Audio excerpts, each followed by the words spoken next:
theyeshiva.net. What was the summation of what we learned? There's a concept called Isarusa de La'ela and Isarusa de Lasata. Isarusa de La'ela is an arousal from above, Isarusa de Lasata means an arousal from below. The Balatanya explained in this Maimer of Adam ki Yakriv and Likkutei Torah Vayikra that often a person experiences a wind of inspiration that fires up his or her soul and his or her heart in Avodas Hashem. And nonetheless, after a few days or a few weeks or after some time, it's gone. And the Balei Avodah lament and they want to know, what is it? Why did it happen that they lost their vitality, their enthusiasm, their chiyus? And he said the reason is because there was only Isarusa de La'ela, the arousal, the inspiration that triggered them, that put them on fire, was a gift from heaven, and therefore as long as the wind was blowing, they were swept away, they were uplifted. But the moment the Gilui, the revelation from above, stops, the light of Isarusa de La'ela departs, as he puts it, they go back to their natural state of being. And hence the inspiration ceases to be. This is different than the Isarusa de La'ela that comes following the Isarusa de Lasata, or the Isarusa de La'ela that leads to Isarusa de Latata, where the person then takes it in and internalizes it. In Perik Beis he explained that that's the meaning of the pasuk, Adam ki Yakriv mikem karben Hashem. When Hashem, the Adam Ha'elyon, is going to bring you close, don't rely on that. That's going to end. Min ha'bakar, min ha'behema, min ha'bakar, min ha'tzayin, takrivu es karbanchem. Now you need to make it yours. And in order to make it yours, you got to go to your animal. Why do you have to go to your animal to make it yours? So he said, because here's the big cloud. When we say a person gets inspired, that has to be qualified. Which part of the person gets inspired? You say a person gets inspired, it sounds geschmack. Which part of the person gets inspired? The nefesh elokis gets inspired because it's a chelik elokam imal, and therefore its antennas are sensitive to divine energy. It is divine. It's a, so to speak, a part of the divine. It's a fragment of the divine. It's a nitzutz of the divine. To give an example, it's the neir of the avuka. You have a huge fire, and this is a flame, a small flame that comes from the avuka. So yes, before the neshama came down into the body, the flame was part of the avuka, was part of the avuka, the large torch, the gigantic, infinite torch, and then the flame is plucked out, it's, so to speak, separated on some level from the torch, and it enters into the body. But when the torch shows up, when the avuka, when the bonfire shows up, the neir gravitates. Like when you place a candle near a huge fire, the candle will naturally gravitate and usually become absorbed, and the large flame will, so to speak, swallow up and take in the small flame. So when the nitzutz feels the presence of the Meir, when the nitzutz, the neir Hashem nishmas Adam, feels and detects the avuka, boom, it gets consumed, it gets swallowed up. It experiences the dveikus, and it's on fire. It feels close to it, and therefore it feels inspired. It feels inspired because it feels kirvas alikim. It feels its closeness with its source, and this is what it truly is, what it truly yearns for, and therefore it gets inspired. Where, when that doesn't happen, not in an Eis Ratzon, the neshama, so to speak, is somewhat isolated and often eclipsed and hidden, and it even though the yearning is still there, but it could be subconscious, it could be repressed, it could be hidden, it could be very random, it could be infrequent, or we completely don't feel it, we completely don't access it. When there's a Isarusa de La'ela, the nitzut suddenly, the famous marshal of the Baal Shem Tov said why we eat on Shabbos and Yom Tov, why there's such a focus on eating by Jews on Shabbos and Yom Tov. I mean, it's a strange thing, to the point that it often hits, it often becomes completely unhealthy. But Shabbos and Yom Tov, the mitzvah is to eat. So the Baal Shem Tov said, why is that how we celebrate our holy days? Why does food occupy such a central place in Jewish tradition? You would think by definition, a holy day, you should celebrate through holy things. Even Yom Kippur, which is our only holy day that we don't eat, there's a mitzvah to eat before Yom Kippur. And dafka double. The Arizal says you have to eat Erev Yom Kippur, Kashir Achilas Beis Yomim. Like you eat 2 days, and some people are ma'adah for 3 days, 4 days, 5 days. And then Mitzvah Yom Kippur, there's of course a mitzvah to eat, and as though the mitzvah then is to eat as though you haven't eaten in 9 years. K'minig Yisrael. So the Baal Shem Tov says, a famous marshal, it's a very deep marshal, that there was a prince who grew up by his father and mother, and the king felt that he's not equipped to be a future leader, a future monarch, because he grew up in prosperity and he doesn't understand the plight of the simple peasant. And to be a leader, you have to understand the people. Hamevin al kol ma'aseim. You have to understand your flock. You can't sit in an ivory tower and rule a nation if you don't have your finger on the pulse of the nation. So he sent the prince far, far, far away for a few years to hang out with the peasants and to be able to learn what real life is like outside of the palace. And that would train him to be able to be the next king. No, in the beginning it was very difficult for the prince because the cultures were so alien. He was a royal prince and he was completely entrenched now in a very, primitive, peasant-like culture of simpletons, simply in terms of language and behavior and style of eating and sleeping and conversation and communication and interests. But slowly, everybody wants to fit in. We're social creatures. The Rambam says, "Ha'adam hu medini." Man is not. Most people are not hermits. People are social. You want to be accepted by your society. That's one of our needs. So finally, slowly, he integrated, and after a few years, his entire origin was forgotten from him, and his whole behavior was completely at dissonance with his original source, with his upbringing. So the king sent an emissary to check out on his son. The man came back and said, "I don't know how to say this, but it's unrecognizable. You sent him there in order to learn about the people, so he should one day be able to help them." But actually he became one of them. He's not fit to be a king. So he was hurt. He felt hurt. So he sent a letter to his son. And in the letter he wrote everything about his feelings and his emotions and their connection and why he sent him there. And the letter arrived, and the boy sees the letter, and he gets all excited. His father, he hasn't heard from them in years, and he runs over to his friends, and he tells them about this letter, who he is. I said, "Yeah, Meshugana, you're a crazy guy. You're delusional." "I'm not delusional, I'm the prince." And they want to give him a beating, just to bring him back to reality. So he says, "Let's party." He said, "Okay, let's party."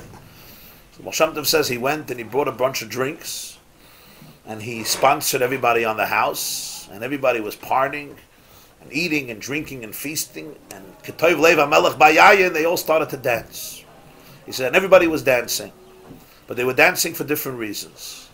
They were dancing because of the alcohol, and he was dancing because of the letter that he received from his father. That's the story that Baal Shem Tov said. Now you have to figure out what he meant with the story. Probably what he meant with the story was that on Shabbos and Yom Tov, the prince gets a letter. The soul was also sent down to change the world, to learn about the world and to change the world. But the soul gets eclipsed by the pressures of reality. Shabbos and Yom Tov, basically the king sends a letter. The soul reads the letter. It gets intoxicated from the letter. He wants to start dancing. The body and the animal says, "L'simcha mazu v'ysev." What's the simcha? He says, "I got a letter. I'm shugana. Get back to life." He says, "You know what? Let's throw a party. Gefilte fish, spear ribs, chaluptzes, potato knishes, sholent, the best challah in the world, 7-layer cake, ice cream, of course, parif." The animal says, "Gewaldig, party time is party time. A schnapps, a l'chaim, jalapeno herring, the more oil the better. Yerushalmi kugel, black kugel, Yemenite kugel, a bissel schug." The animal soul is on fire. So Baal Shem Tov says everybody is celebrating. The Nefesh Halakis is celebrating because of the letter it received from its father. The animal soul is on a high because of the menu on the table. Of course, the challenge is what happens when the Chaverim, the friends, convince the prince that the letter is also fabricated, and the only reason to celebrate is because of the food. Now it's a double tragedy. So that's what Shabbos and Yom Tov often looks like. So essentially, this is the Baal Shem Tov's perspective, what the energy of these days are. So when the soul feels the fire, when the soul senses the large flame, it's usually eclipsed, but now it's triggered, it gets inspired. But what gets inspired? The Chelik Elikam Mimah. The Chelik Elikam Mimah. The Nefesh HaBa'amis, he says, doesn't get triggered by this. It's not part of that world. So therefore, even though there was a Sarusa de La'ela, it doesn't affect the animal soul in the body. It says Ruach HaAdam Oile L'mayla in Koheles, but Ruach HaBeim is Yeredes L'mata. So now let's see a few lines here inside Vayikra. The line starts Hila Maila on page 4. Second column, page 4, Hila Maila. I don't know, like 10 or 15 lines from the top. Im Kozei Behema V'Yeredes L'mata. Ele Shezeu Avodas HaAdam Dafka Levare Nafshei HaBahamis. This depends only on a person. No Isarusa de La'ela can work with the animal soul. This is only a person could deal with his animal soul. Kevayachol, what is he saying? No Isarusa de La'ela can affect the animal soul. Why? Because it's an animal. It's already, and it became an animal. Because it became an animal, a beast, so therefore, all of the inspiration from above, it speaks to the Chelik Elikam Mimal in the person. That dimension of the self is on fire. The animal dimension in me is completely clueless and detached. There's a tremendous Arusa de La'ela.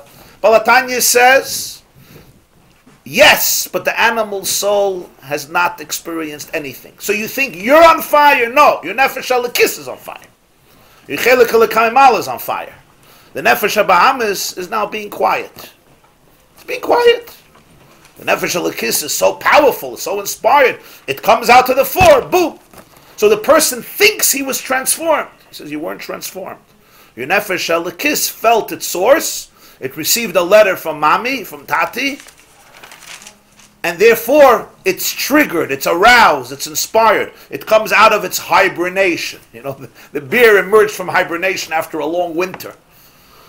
The Nefesh Halakis Kevayachal is not hibernating anymore, but it's not repressed, it's not eclipsed. But the Nefesh HaBa'amis hasn't changed at all. Not because this Arusa de La'ela wasn't genuine, it was. But the fire, the torch, attracts the flame. It attracts the Neir Hashem Nishmas Adam. The Nefesh HaBa'amis is not part of that language, it's not part of that lexicon. It assumes a different consciousness. Even though in its source it's also Kedusha, but that's in its source. But it went through a whole process, as he says, it's kolol from Toiver. Now it went through a whole Yerida.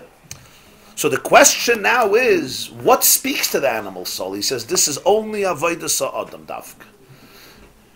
Kutshabrichu, v'chol pamal yedelei. The Rebbeinu Shel Olam and his entire heavenly entourage could come right down,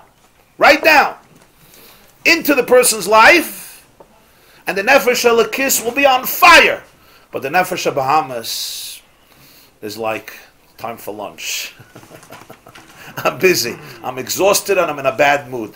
Give me something to entertain me. Kutshabrichu is here with his whole entourage. Beautiful. But I don't know what you want. Like, this belongs to your group, not my group. They say that there was once a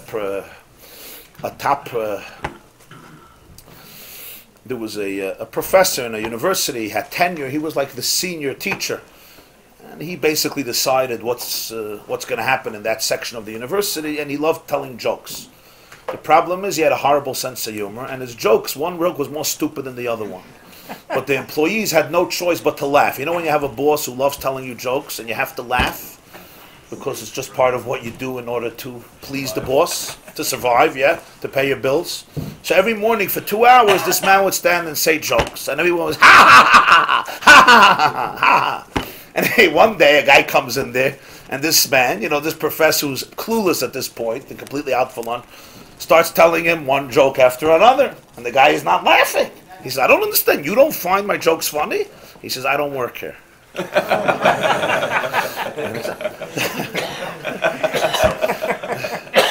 So, that was fun.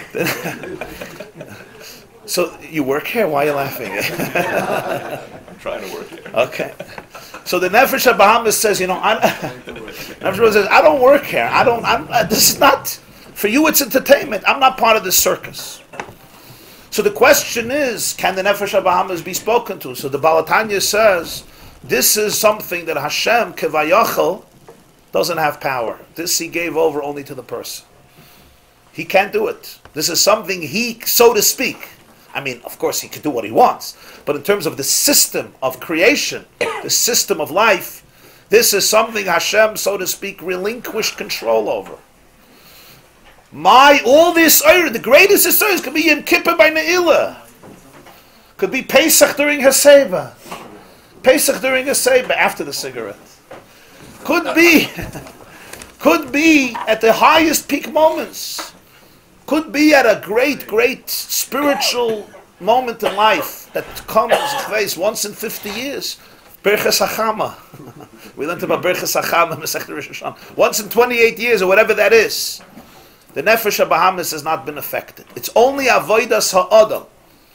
Hashem says, this I cannot touch the Nefesh HaBahamis. He went into a different world. Who could speak to it? So he says, this is Avodas Ha'adam Dafke Levare Nafshe HaBahamis. V'nikra Oyved Elikim. This is the concept called Oyved Elikim. We all know the term Oyved Hashem, Oyved Elikim. Oyved Elikim is really a pasuk in Malachi. V'shaftem uriyisim ben tzaddik l'rosha ben Oyved Elikim l'ashaloi avadi. There's a sugya in Chagiga about it. What's an Oyved Elikim? So we touch Oyved Elikim means you serve Hashem. What does the word Oyved really mean? Most of us translate from the word Evet. But really, even the word Evet comes from a certain word. It's one of the Lamatas Malachis in Shabbos called Ma'abed.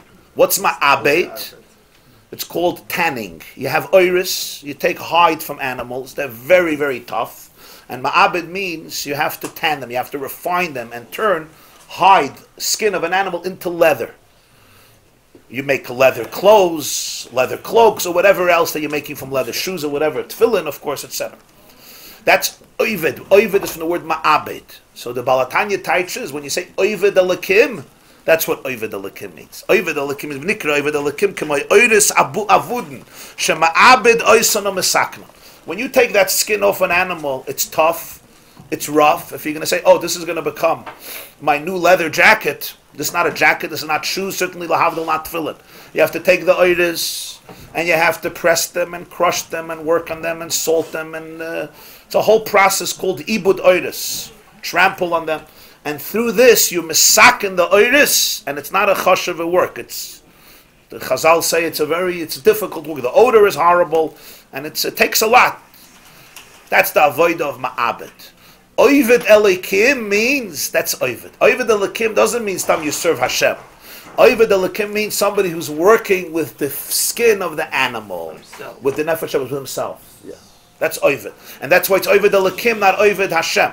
Because Elikim represents Midas HaTzimtzum, the midah of restriction that allows there to be an animal soul. So Oyved Elikim, Elikim is also B'Gematria Teva, 86. So Oyved Elikim means you're Oyved with the fur.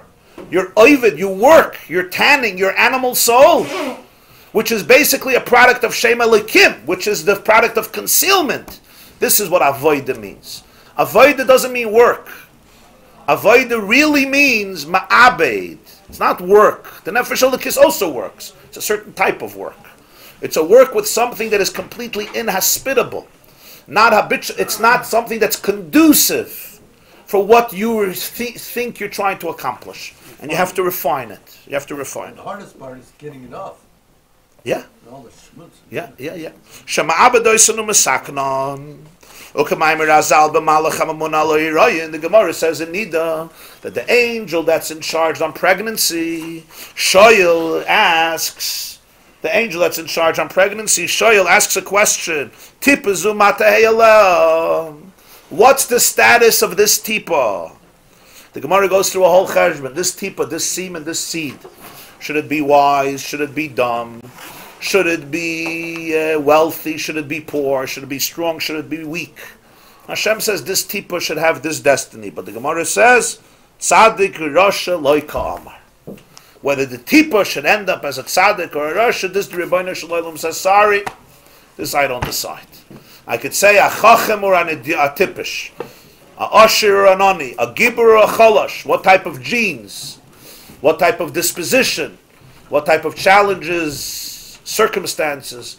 But tzaddik or rasha, how to view their circumstances, what to do with their life in terms of how you're going to view your life, loika amar, this I don't have control of.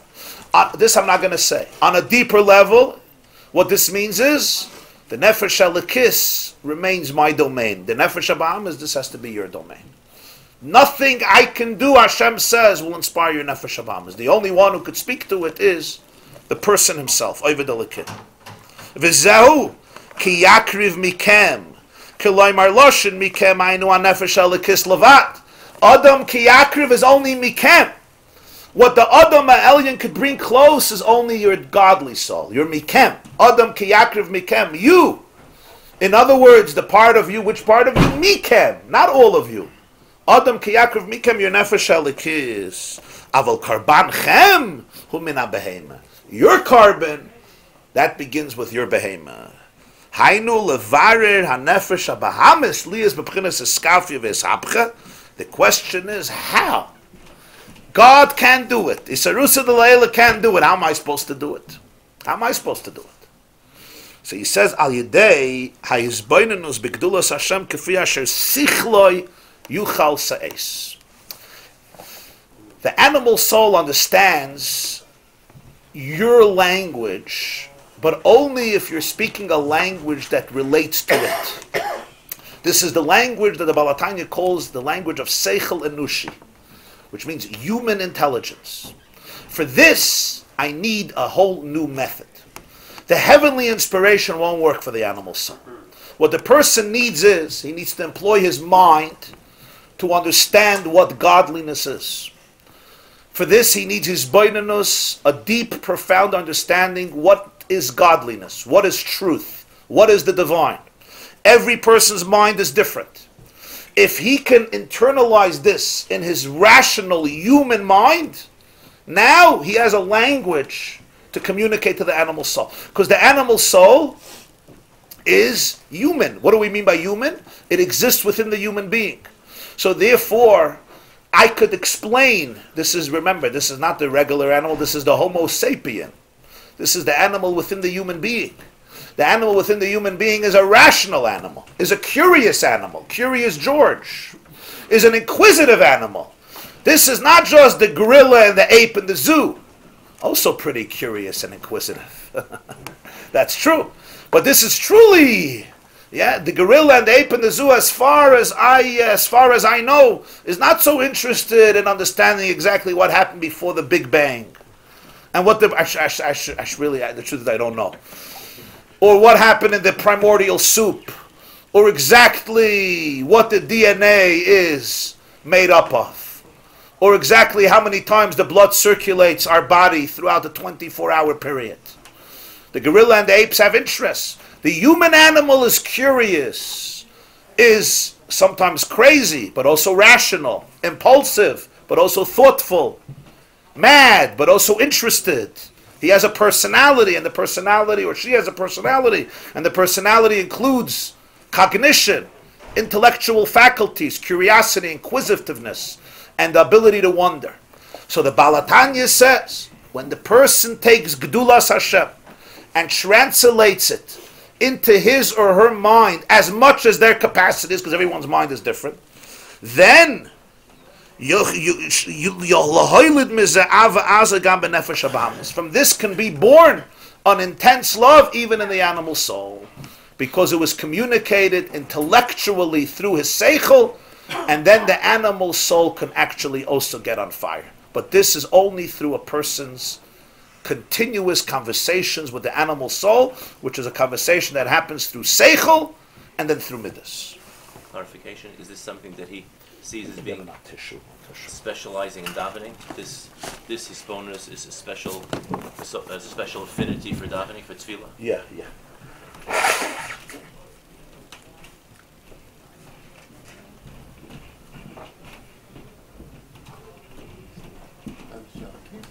What has?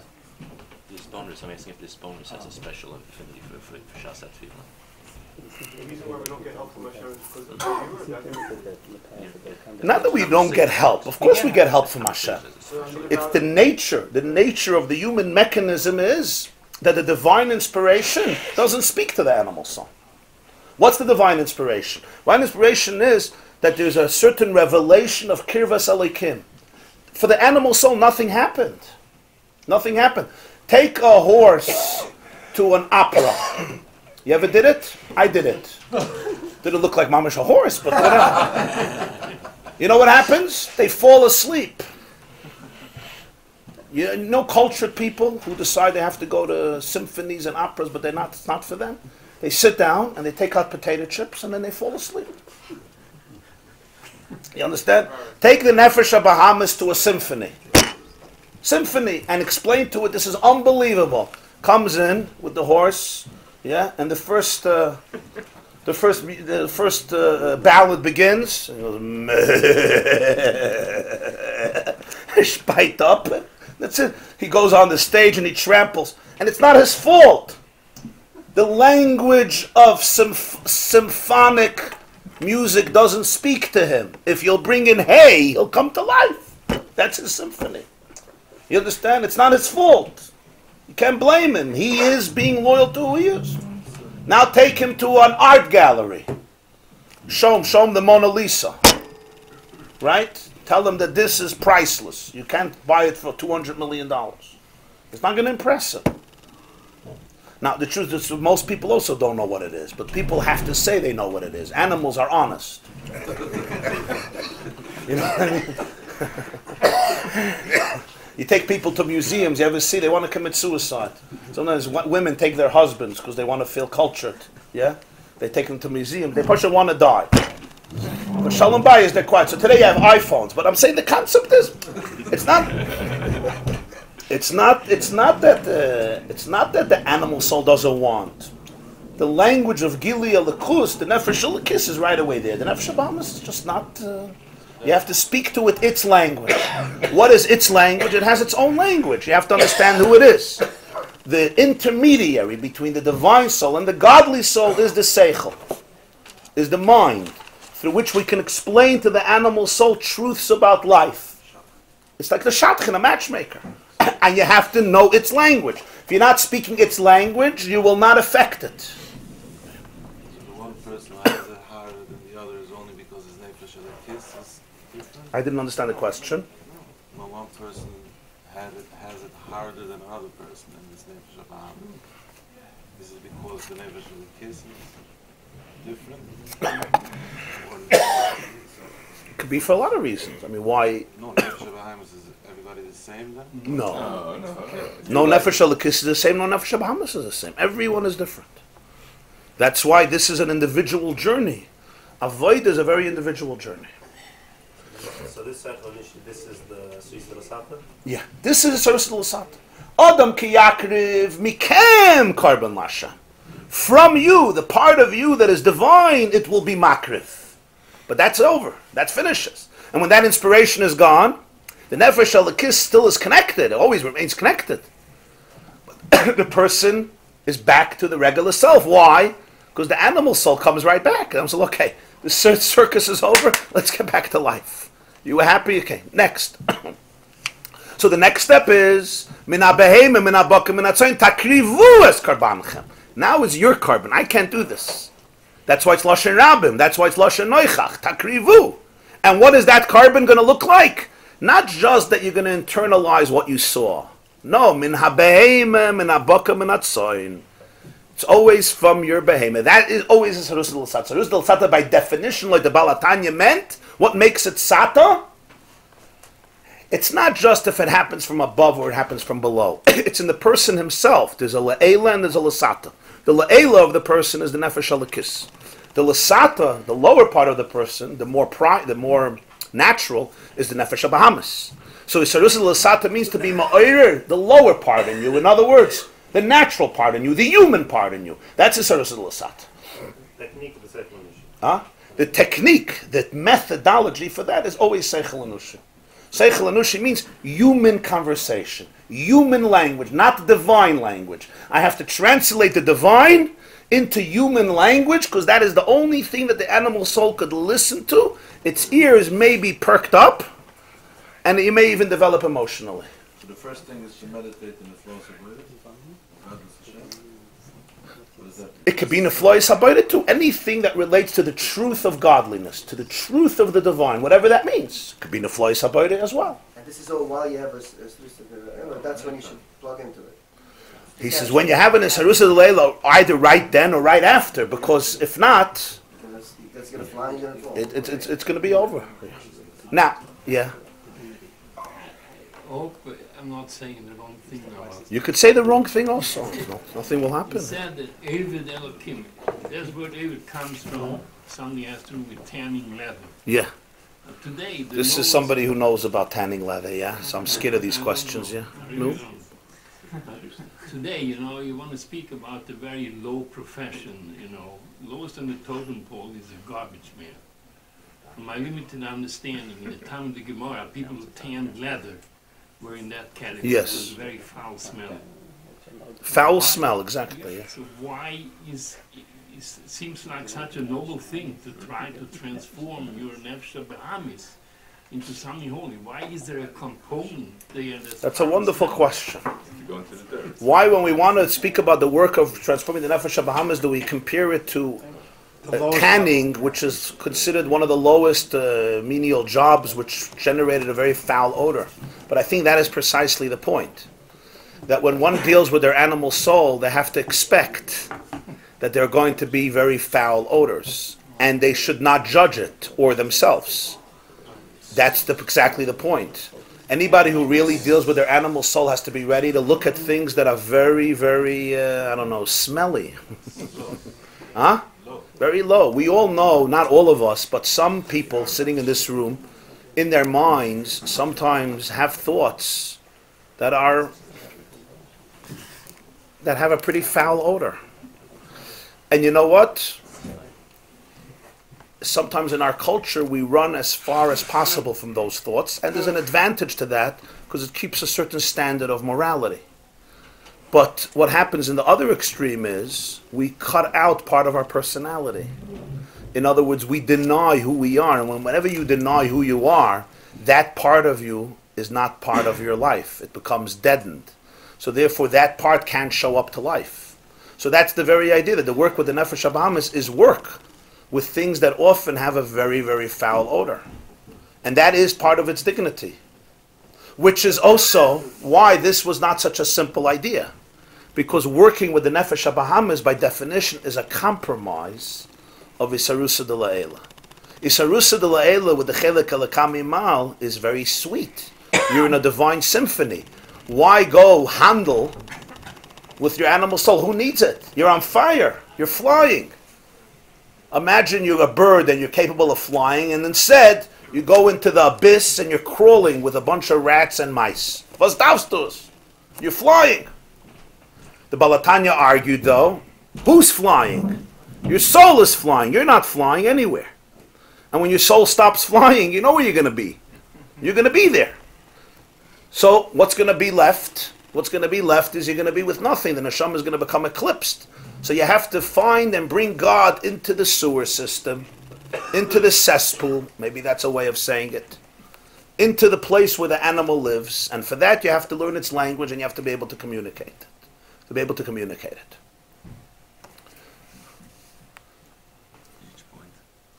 You know what's scary? If it's scary, of course it's scary. All of life is scary. Rav Nachman says the world is a narrow bridge. You know this song, right? But Of course it's scary. What's not scary? I worked in nursing homes where the truth comes out when they're 80 years old, they can't control their nefesh behemoths. Not only in nursing homes, some other places too. In nursing homes, they're not judged so much, but in some other places too. Go to Wall Street. Get my kitchen. Go to your kitchen. Personality is More the honest. Bahamas and Nefesh Elokis. The personality, a major part of it is the Nefesh HaBahamas. And there's also the Nefesh Elokis. It's not, they don't cancel each other out. They're both very real. Knowing what your Nefesh Bahamas is all about is not so much the challenge. Knowing how to talk to it. Yes. And this bonus is how to Yeah. Yeah. How to connect to it, how to interest it, how to engage it. And make it a catalyst to go forward. Yeah. You really want to engage. That's where Sarus de Lasata really begins. And that's why also the Sarus de Lasata before the Sarus de Leila also is with the Nefesh Bahamas. Because how do you have a Sarus de Lasata without a Sarus de Leila? You're just on your own. So what do you have? You have your animal soul. So it's basically you're talking to your animal soul and you're trying to open up a window in your animal soul, which will then produce a reciprocity from above. A reciprocity from above. Now, this very detail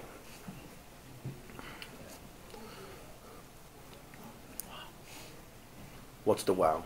I was thinking it's by the spot of this, my son's a Breslov Chassid. So I tried to do it a few times. The idea of being isolated and alone with your own thoughts by yourself and going into these dark places is very, for me, challenging, maybe even intimidating. So I was thinking maybe that's why it's not as commonly accepted, this part of this, in terms of the Kahillas, why you can go out and just kind of find yourself and deal with it, and touch into that space. Right.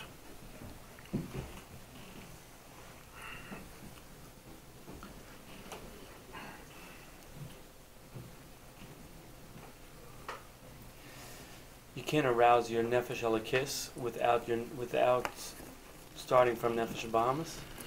Can you arouse your Nefesh Elokis without starting with your Nefesh Bahamas? If you have a Sarusa de La'ela, that's exactly what happens. From the lower. Can you start with your Nefesh Elokis if it's starting with Sarusa de Lasata? So that depends on the type of person. A person who's generally in touch with their Nefesh Elokis, sometimes you have a person who's by nature very, very refined, what we would call extremely spiritually sensitive. Their Nefesh Elokis is part of their conscious identity, so they could. But very often, if a person's Nefesh Elokis is eclipsed, and it's tucked into their Nefesh Bahamas, so the Nefesh Bahamas encompasses it, so if I don't penetrate through the Nefesh Bahamas, I'll never be able to get to my Nefesh Elokis. But even those shells, yeah. Even those sensitive people once had to work on their Bahamas. Often. Now they're at a level, Yes. but they can just tune in. Yes. But there are Jews, sometimes there's Jews, it's not so common, that they have what's called Gilui HaNeshama. Their Neshamas are much more revealed. They have a certain, like more tzaddikim, they have like a certain, they're just like, they see souls in themselves and they see it in others. Huh? It's sometimes, that itself is usually a gift. And that's Tzilas Diki you used to call. Yeah, Atzilas Dikayid, even Abriya Dikayid, even a Yitzira Dikayid. You don't have to run to Atzilas for this. As long as it's not Mamish and Asiya Dikayid, they just, it's like there's a certain transparency. It's like they live a little bit on a higher plane. Somebody once told the Balatanya about Reb Shlomo Kaliner. Reb Shlomo Kaliner was one of the big masters of the day. So he said it's a miracle about him. So he said, "Was is this, Spilus? What are you getting so excited?" Steht mit der Tefach Heche von der Erde. He's one handbreadth above the earth. So everything is different. So Tzemach Tzedek, who was a big Talmud of his grandfather, says, why did my grandfather say a Tefach Heche von der Erde? So he says, because the Gemara always speaks about Sukkah and other Lamata Me'asar Tfachim, Lamayla Me'asar Tfachim. So Al Pi Kabbalah, the 10 Tfachim represent the 10 spheres. He says, Reb Shlomo Kaliner, when he said a Tefach Heche von der Erde, he says the earth is Malchus, and the Tefach above the earth is Midas HaYesoid. And Teva comes from Yesoid being integrated with Malchus. But once you go one Tefach above the earth, which is Midas HaYesoid, you have miracles that are higher than Teva, because they don't come through Malchus. That's what the Balatanya said, as a Tefach Heche von der Erde. He didn't stop mean he's a little above. He meant a Tefach, he meant one handbreadth. Midas HaYesoid, so therefore, the Inyan above Teva. That's a Tzemach Tzedek writes about this word, by Reb Shlomo Kaliner. So you have that also in Avodas Hashem. It's a little bit of Tefach higher, so Mela, the Nefesh Bahamas doesn't have this power. But generally speaking, in the case of a normal human being, the Nefesh Elokis is in the Nefesh Bahamas. It's tucked in. I don't have access to one without the other. Just like I can't have access to my mind without my brain. You can't access your mind, right? Is this true? You can't access your mind without your brain. You can't. You can't access your soul without your blood. You can't. A person says, I'm not going to eat anymore, I'm not going to breathe anymore, I have a soul. It just doesn't work. We access our soul through our body, right? Spiritually too. This is one of the great ideas here. There's no way of accessing your nefesh elokis in a real way, in a permanent way, in an internalized way, if you don't know your nefesh habahamis. If you're not going to work through your nefesh habahamis, you're not going to access your nefesh elokis. And here, we have to still explain that this was really a major, major discussion at the time. There were two branches, two completely different, not completely different, but it was two branches in the world of Chassidus, in the early generation of the world of Chassidus, of what its destiny is, what its real path is, what is its genuine path. And this is one of the Maimarim where the Baal HaTanya established how he understood the essence of Torah Baal Shem Tov in uplifting the world and infusing humanity and the Jewish people with the true depth of Avos Hashem and Avos HaTorah and Avos Yisrael. There were in that itself generally two different approaches, and one of the Maimarim which he articulated relatively in some arichas, one of his fundamental shittas and avodas Hashem is in this Maimar, but this we'll have to leave him with Hashem for tomorrow. So the fact that This class is brought to you by theyeshiva.net. Please help us continue the classes. Make even a small contribution at www.theyeshiva.net/donate.